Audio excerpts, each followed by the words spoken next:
Hello hello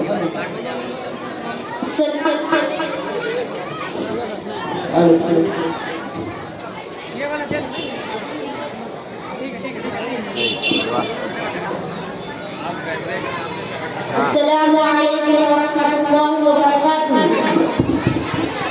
वालेकुम अस्सलाम वरहमतुल्लाहि वबरकातुहू। भाई अब्दुल बारी, आजकल दुनिया में हर चीज के लिए सबूत मांगा जाता है। अगर हमसे कोई पूछे तो अल्लाह मौजूद है, इसके क्या दलील है, क्योंकि वो तो नजर नहीं आता, तो हम उसे क्या जवाब देते हैं? सुलेमान भाई, बहुत अच्छा सवाल है। देखिए, किसी चीज का नजर ना आना उसके ना होने की दलील नहीं है। आपको अपनी अक्ल नजर आती है या क्या आपने दर्द को कभी देखा है? नहीं, अक्ल और दर्द तो नजर नहीं आते, लेकिन हम उनका असरार से महसूस कर सकते हैं। बिल्कुल सही, बस यही पहला कदम है। कायनात की हर चीज पुकार पुकार कह रही है कि उसे बनाने वाला कोई मौजूद है। आपके पास क्या दलीलें हैं?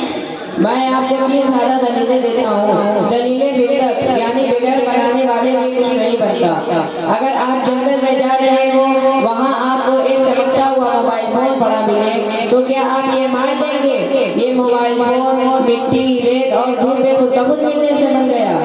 नहीं, अक्ल कहती है इसके पीछे कोई इंजीनियर और बनाने वाला मौजूद है। तो जरा सोचे, एक मोबाइल फोन बगैर बनाने वाले का नहीं बन सकता, तो ये इतनी बड़ी कायनात, सूरज, सितारे, चांद और खुद इंसान का पेचीदा वजूद बगैर बनाने वाले के कैसे बन सकता है? दूसरी दलील, निज़ाम कायनात, यानी कायनात का नज़्म व ज़ब्त। एक स्कूल में 2 प्रिंसिपल हो तो वहाँ का नज़्म व ज़ब्त बिगड़ जाएगा, लेकिन कायनात में अरबों सितारे और सैयारे एक खास रफ्तार से चल रहे हैं। जमीन ना सूरज से दूर होती है कि हम जम जाए, ना करीब होती है कि हम जम जाए। ये तवाज़ुन और बैलेंस कौन बरकरार रखे हुए है?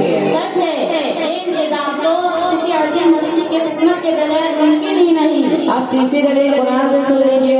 अल्लाह ताला ने कुरान में चैलेंज किया। सूरह नूर आयत नंबर 35 में है, क्या तुम किसी के पैदा किए बगैर अपने आप पैदा हो गए या वो खुद पैदा करने वाले हैं? यानी इंसान ना खुद पैदा होता है ना इत्तेफाकन बना है, बल्कि उसे पैदा करने वाला अल्लाह है।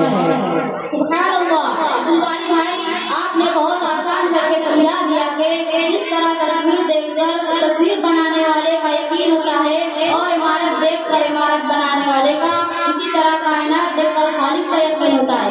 अब्दुल बारी भाई, आज का दौर साइंस का दौर है, क्या साइंस हमें अल्लाह की तरफ ले जाती है? बिल्कुल सुलेमान भाई, साइंस और दरअसल अल्लाह की फितरत को समझने का नाम है। मैं आपको 2 जदीद साइंसी मिसालें देता हूँ। इंसानी आँख की पेचीदगी। इंसान ने बड़े बड़े कैमरे बनाए, लेकिन क्या आप जानते हैं इंसानी आँख में 576 मेगापिक्सल का कुदरती लेंस है।